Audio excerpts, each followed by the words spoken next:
Olá, turma, tudo bem? Bora lá para nossa leitura de hoje. Mais um dia com o Senhor. Quem tá curtindo aí, feriado prolongado. Ontem foi Dia das Crianças, né? Hoje já sexta-feira, dia 13 de outubro. E nós vamos dar continuidade aqui, né? Você que tá descansando aí, viajando, né? Passeando, tendo um tempo de descanso com a família, aproveite mesmo para descansar, para curtir a família e para ter mais tempo ainda com o Senhor. Então, esses momentos de leitura podem ser ainda mais preciosos, mais prazerosos, né, para você poder meditar melhor, passar um tempinho a mais com o Senhor, saindo dessa correria aí do dia a dia, né, do trabalho. Vamos orar, entregar esse momento para o Senhor e a gente já vai então iniciar a nossa leitura de hoje. Jesus, muito obrigado, Pai, por esse dia. Muito obrigado por esse final de semana que está aí para começar, Senhor. Nós nos alegramos porque temos tido dias de descanso, dias de refrigério, dias de poder estar com a nossa família, com as pessoas que amamos, tendo tempo de comunhão, tendo um tempo, Senhor, de qualidade.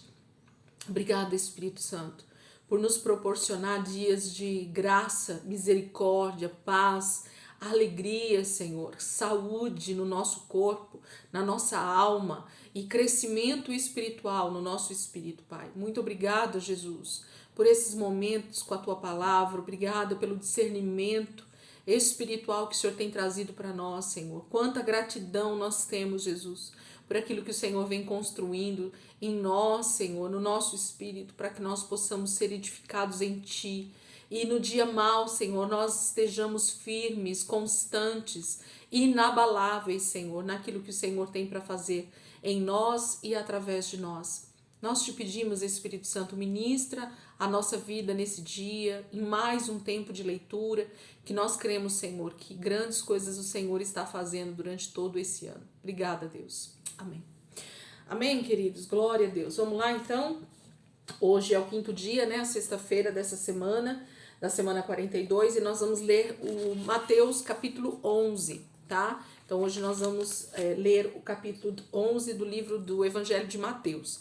Mateus capítulo 11, versículo 1 diz assim: Quando Jesus tinha acabado de dar estas instruções aos seus 12 discípulos, saiu pregando nas cidades da região. João Batista, que agora estava na prisão, soube de todos os milagres que Cristo estava fazendo e, portanto, enviou seus discípulos para perguntar a Jesus: O Senhor é realmente aquele que nós estamos esperando ou devemos continuar esperando algum outro? E Jesus lhe disse: Voltem a João e contem-lhe dos milagres que vocês me viram fazer. Os cegos veem, os coxos andam, os leprosos são sarados, os surdos ouvem, os mortos são levantados para a vida e as boas novas são pregadas aos pobres. E feliz é aquele que não se escandaliza por minha causa. Quando os discípulos de João tinham ido embora, Jesus começou a falar a respeito de João às multidões. Quando vocês saíram ao deserto, o que vocês esperavam ver?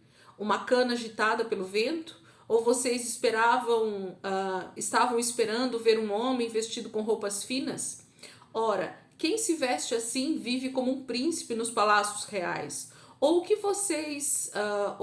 que foram ver? Um profeta de Deus? Sim, e ele é mais do que um simples profeta, porque João é o homem de quem está escrito: Ouçam, vou enviar o meu mensageiro que irá antes de mim.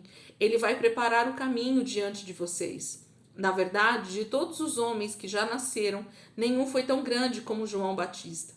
E, no entanto, até o menor no reino dos céus será maior do que ele. E desde o tempo em que João Batista começou a pregar e batizar até agora, multidões ansiosas vão abrindo caminho em direção ao reino dos céus. Toda a lei e os profetas profetizaram até que apareceu João. E se vocês estão dispostos a aceitar o que eu quero dizer, ele é Elias, aquele que os profetas disseram que viria. Se vocês têm ouvidos para ouvir, então ouçam. Que direi eu a respeito desta nação?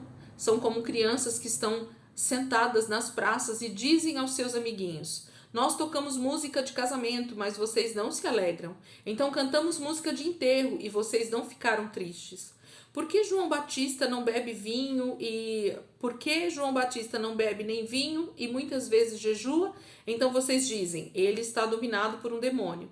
Veio o Filho do Homem participando de festas, comendo e bebendo, e vocês se queixam. Vejam, este homem é um comilão e beberrão, um homem que vive andando por aí com cobradores de impostos e pecadores.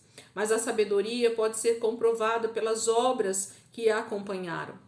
Então Jesus começou a clamar contra as cidades onde havia feito a maior parte dos seus milagres, porque elas não se haviam voltado para Deus. Ai de você, Corazim, e ai de você, Betsaida, porque se os milagres que eu realizei entre vocês tivessem sido realizados em Tiro e Sidom, há muito tempo aqueles povos teriam se arrependido, vestindo roupas de pano de saco e cobrindo-se de cinzas. Mas eu afirmo a vocês, Tiro e Sidom estarão em melhor situação no dia do juízo do que Corazim e Betsaida. E você, Cafarnaum, embora altamente honrada, descerá até o inferno. Porque se os admiráveis milagres que eu operei tivessem sido realizados em Sodoma, aquela cidade existiria até hoje. Pois eu afirmo a vocês, a situação de Sodoma será melhor do que a sua no dia do juízo. E Jesus fez esta oração: ó Pai, Senhor do céu e da terra, eu te agradeço, porque o Senhor escondeu a verdade daqueles que se julgam sábios e instruídos, e a revelou às crianças. Sim, Pai, porque foi do seu agrado fazer isso dessa forma. Toda a verdade foi confiada a mim por meu Pai. Só o Pai conhece o Filho, e o Pai é conhecido somente pelo Filho e por aqueles a quem o Filho o quiser revelar. Venham a mim todos vocês que estão cansados e sobrecarregados, e eu lhes darei descanso. Levem o meu jugo e deixem que eu lhes ensine, porque eu sou manso e humilde de coração, e vocês acharão descanso para suas almas, pois o meu jugo é suave e o meu ensino é leve. Capítulo 11 fala um pouco daquilo que a gente leu ontem, né? No livro de Mateus e de Lucas.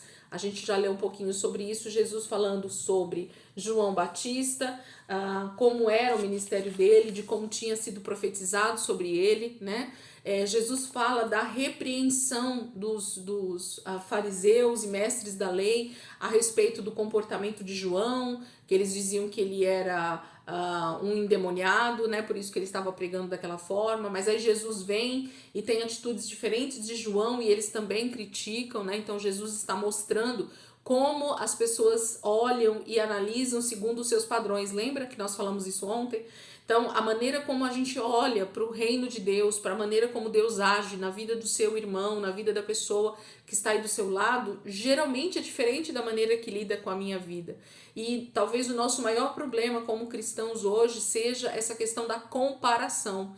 A gente tem a mania de ficar comparando a nossa vida com a dos outros, com o nosso ministério, com a maneira como nós oramos, com a maneira como nós jejuamos, se não jejuamos, se fazemos isso ou aquilo. A gente fica julgando e achando que só a nossa maneira é a maneira correta de se fazer, né? Essa é a maneira como a gente vê as coisas. E Jesus então está dizendo que essa é o grande problema da humanidade, né? Achar que as coisas têm que ser de acordo com os seus próprios pensamentos. Deus age muito além dos nossos pensamentos. Deus usa as pessoas muito além dos nossos pensamentos. E João Batista já tinha sido profetizado sobre ele. E Jesus ainda complementa nessa leitura de hoje dizendo que ele é Elias. Fala da profecia de que nos últimos dias, né, viria aquele que teria o espírito de Elias, que confrontaria, né, o espírito de Jezabel do seu tempo. Então, caberia aqui um grande estudo sobre isso para que a gente possa entender por que Jesus compara João Batista a Elias. Vale muito a pena a gente se aprofundar nisso, né, buscar entendimento disso, porque Deus está nos dando um entendimento muito claro a respeito desse mensageiro, né, que viria antes da sua chegada. E isso é mencionado também lá em Apocalipse, né, ou em outras profecias também do Velho Testamento, de que viria Elias nos últimos dias para fazer esse confronto também. E João Batista, no seu tempo, foi esse homem que tinha o espírito de Elias. E no finalzinho, então, o Senhor fala sobre essa situação de algumas cidades que não aceitavam, né, os milagres, não receberam Jesus como Senhor e Salvador, desprezaram, né, tudo que Jesus estava fazendo, e Jesus traz juízo sobre eles no sentido dos últimos dias, né? Naquele dia haverá muito maior juízo para aqueles que testemunharam tudo que testemunharam ali na vida de Jesus, do que aqueles que não viram Jesus, daqueles que não presenciaram tudo que Jesus fez. Imagine essas pessoas que viveram no tempo de Jesus, que puderam ver com seus próprios olhos, que tocaram em Jesus, que viram, que colocaram as mãos, que estavam ali naquele momento e mesmo assim preferiram rejeitar Jesus, né? Isso vai ser terrível no dia do juízo final, se essas pessoas não se arrependerem, né? Ou não se arrependeram até o último momento, porque a maioria delas já morreu, né? Nós estamos falando de mais de 2.100 anos aí de história. Então, que o Senhor tenha misericórdia, né? Que essas pessoas tenham tido o seu tempo de arrependimento. Mas o Senhor diz que essas cidades serão julgadas com muito mais rigor. E ele termina nos chamando, né? A esse chamado de nos entregarmos a ele, porque o fardo dele é suave, a carga dele é leve, né? Estar com Jesus, andar na mesma canga que Jesus, né? No mesmo jugo que Jesus é perfeito, é maravilhoso, porque ele tem o perfeito, a perfeição para nos dar, né, de como devemos caminhar, de como devemos levar a nossa vida. Jesus nos chama para esse vinde a mim, né, esses últimos versículos aqui em outra tradução diz, vinde a mim, todos vós que estáis cansados e sobrecarregados, e eu vos aliviarei. Jesus nos chama para esse lugar de descanso junto dele, né? É isso que nós estamos fazendo aqui. A gente está vindo para esse descanso, para esse lugar de refrigério que só a palavra de Deus, só esse alimento espiritual pode dar para nós. Amém, queridos? Vocês possam aproveitar aí o feriado de vocês prolongado, quem está descansando, né? Hoje é sexta-feira, amanhã já é sábado, e que o Senhor possa nos proporcionar tempos preciosos aqui dentro dos evangelhos, que o Espírito Santo possa estar ministrando a tua vida de forma poderosa em cada leitura, em cada tempo que você tem tido com a palavra. Esse é o desejo do meu coração, e eu sei que o Senhor está fazendo porque Ele tem feito na minha vida também. Amém, queridos? Deus abençoe, e amanhã, se Deus quiser, a gente segue aqui. Amanhã a gente volta pro finalzinho do capítulo 12, tá bom? Deus abençoe.